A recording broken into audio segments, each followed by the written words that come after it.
ओम नमो भगवते वासुदेवाय नमः। प्रिय भक्तजनों, द्वादशी व्रत भगवान विष्णु को अति प्रिय माना जाता है।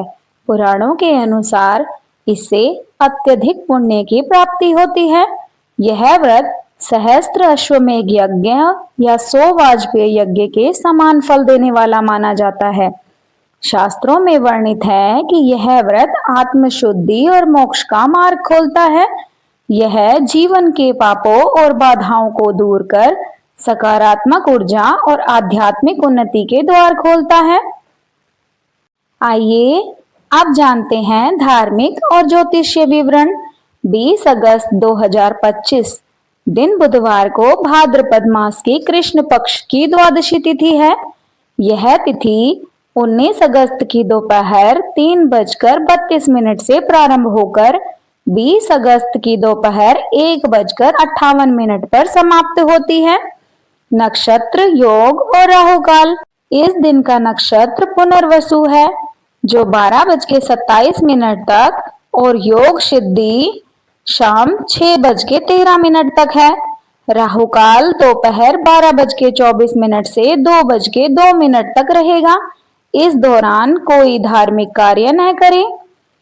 साथ ही 20 अगस्त को बुध प्रदोष व्रत भी पड़ रहा है जो भगवान शिव को समर्पित है, जिससे बुद्धि, वाणी और व्यापार संबंधी सफलता मिलती है। आइए अब सुनते हैं द्वादशी तिथि को सुनी जाने वाली वामन अवतार और महाबली की कथा। सतयुग में असुर राज महाबली अत्यंत शक्तिशाली हो गया था। उसने तीनों लोकों पर अधिकार कर लिया था, जिससे देवता पीड़ित हो गए। उन्होंने भगवान विष्णु से सहायता करने के लिए प्रार्थना की। भगवान विष्णु ने बटुक ब्राह्मण के रूप में वामन अवतार लिया और महाबली के यज्ञ में गए। उन्होंने केवल 3 पग भूमि का दान मांगते हुए कहा, हे राजन, मैं केवल 3 पग भूमि चाहता हूँ। महाबली ने स्वीकृति दी। वामन देव ने विराट रूप धारण किया। उन्होंने पहले पग में पूरी पृथ्वी मापी और दूसरे पग में आकाश और स्वर्गलोक को माप लिया। तीसरे पग के लिए महाबली ने अपना सिर समर्पित कर दिया। भगवान ने उन्हें पाताल लोक का राजा बनाकर अमर कीर्ति से सम्मानित किया। इस प्रकार द्वादशी तिथि पर यह कथा सुनने और व्रत करने से भक्तों को अपार पुण्य और मोक्ष की प्राप्ति होती है। आइए अब सुनते हैं निर्धन ब्राह्मण की कथा। एक निर्धन ब्राह्मण भगवान विष्णु की महिमा सुनकर द्वादशी व्रत करता था। पूरी श्रद्धा से व्रत करने से अचानक उसके घर में समृद्धि आती है, सुख शांति की वर्षा होती है। अंततः उसे विष्णु लोक की प्राप्ति होती है। हे भगवान विष्णु, जैसे आपने ब्राह्मण देव को मुक्ति दी, वैसे ही हम सबको देना। जैसी सुख शांति की वर्षा आपने ब्राह्मण देव पर की, वैसी ही हम सब पर करना। आइए अब सुनते हैं भक्त और यमदूत की कथा। एक भक्त ने आजीवन द्वादशी व्रत का पालन किया। मृत्यु के समय यमदूतों का आना तय था, पर भगवान विष्णु के पार्षदों के आग्रह पर वह भक्त यमलोक नहीं बल्कि विष्णु लोक ले जाया गया। प्रिय भक्तजनों, अब सुनिए इस व्रत को करने की विधि संकल्प से पारण तक। व्रत की पूर्व तैयारी दशमी तिथि से ही हो जाती है, अतः दशमी तिथि से ब्रह्मचार्य व सात्विक आहार का पालन करें। तामसिक पदार्थ जैसे लहसुन, प्याज आदि, मांस, मदिरा का त्याग करें। मन में शांति बनाए रखें। क्रोध, झूठ, विवाद और दिन भर सोने से बचें। व्रत का आरंभ करके व्रत का संकल्प लें। ब्रह्म मुहूर्त में स्नान कर शुद्ध वस्त्र धारण करें और हाथ जोड़कर यह संकल्प लें, मैं इस नाम और इस गोत्र का वत्सल या वत्सलनी हूँ। श्री हरि विष्णु की कृपा हेतु भाद्रपद कृष्ण द्वादशी व्रत करने का संकल्प लेती हूँ। इस व्रत की पूजा विधि इस प्रकार है। इस दिन भगवान विष्णु की मूर्ति स्थापित करें। पंचामृत से स्नान, तुलसी दल, पीले पुष्प और धूप नैवेद्य भगवान विष्णु को अर्पित करें। वैदिक मंत्रों या विष्णु सहस्त्र नाम का पाठ करें। इस दिन भगवान विष्णु के ओम नमो भगवते वासुदेवाय मंत्र का जाप करें। यह व्रत आप निर्जल या फलाहार दोनों तरह से कर सकते हैं। संभव हो तो रात्रि जागरण अवश्य करें। जिन भक्तजनों ने एकादशी का व्रत किया है वो द्वादशी तिथि को व्रत की पालना करें। द्वादशी तिथि को ब्रह्म मुहूर्त में स्नान करें, साफ वस्त्र पहनकर भगवान विष्णु की पूजा करें और उन्हें तुलसी दल अर्पित करें। उसके बाद ब्राह्मणों को भोजन कराएं अथवा मंदिरों में सीधा दान करें। स्वयं सात्विक भोजन ग्रहण करें।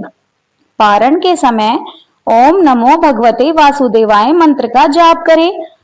जो भक्त द्वादशी तिथि का व्रत करते हैं वे त्रयोदशी के दिन व्रत की पालना करें, अर्थात द्वादशी तिथि के अगले दिन त्रयोदशी मानी जाती है। भाद्रपद मास की द्वादशी तिथि का व्रत केवल धार्मिक कर्म नहीं बल्कि एक आध्यात्मिक साधना है। यह व्रत हमें सिखाता है कि दान, त्याग और भक्ति से जीवन धन्य हो जाता है। आज के युग में यदि हम द्वादशी व्रत की पालना करें तो न केवल हमारे जीवन से दरिद्रता, रोग और संकट दूर होंगे बल्कि हृदय में भक्ति, शांति और आनंद का संचार होगा और अंततः आत्मा को विष्णु धाम की प्राप्ति होगी। आइए अब सुनते हैं श्री विष्णु भगवान जी की आरती। ओम जय जगदीश हरे स्वामी, जय जगदीश हरे। भक्त जनों के संकट, दास जनों के संकट क्षण में दूर करे। ओम जय जगदीश हरे। जो ध्यावे फल पावे, दुख विन से मन का। स्वामी दुख विन से मन का। सुख संपत्ति घर आवे, सुख संपत्ति घर आवे, कष्ट मिटे तन का। ओम जय जगदीश हरे। मात पिता तुम मेरे, शरण गहूँ मैं किसकी। स्वामी शरण गहूँ मैं किसकी। तुम बिन और न दूजा, प्रभु बिन और न दूजा, आस करूँ मैं जिसकी। ओम जय जगदीश हरे। तुम पूर्ण परमात्मा, तुम अंतर्यामी। स्वामी तुम अंतर्यामी। पार ब्रह्म परमेश्वर, पार ब्रह्म परमेश्वर, तुम सबके स्वामी। ओम जय जगदीश हरे। तुम करुणा के सागर, तुम पालन करता। प्रभु तुम पालन करता। मैं मूरख खल कामी, मैं सेवक तुम स्वामी, कृपा करो भरता। ओम जय जगदीश हरे। तुम हो एक अगोचर, सबके प्राणपति। स्वामी सबके प्राणपति।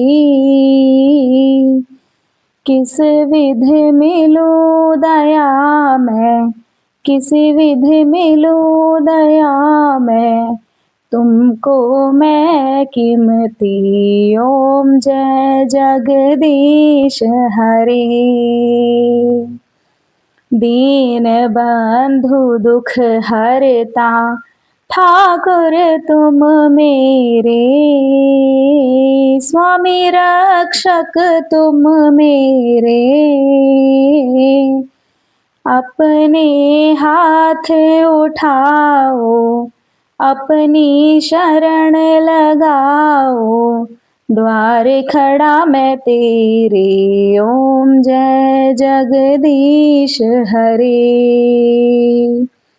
विषय विकार मिटाओ पाप हरो देवा, स्वामी पाप हरो देवा, श्रद्धा भक्ति बढ़ाओ, श्रद्धा भक्ति बढ़ाओ, संतन की सेवा, ओम जय जगदीश हरे। तो प्रेम से बोलिए श्री विष्णु भगवान की जय, माता लक्ष्मी की जय। तो प्रिय भक्तजनों, आज आपको द्वादशी तिथि की यह कथा सुनकर कैसा लगा? कृपया हमें कमेंट में ज़रूर बताइएगा, ताकि हम आपके लिए ऐसी ही अद्भुत कथाएं लेकर आते रहें। धन्यवाद।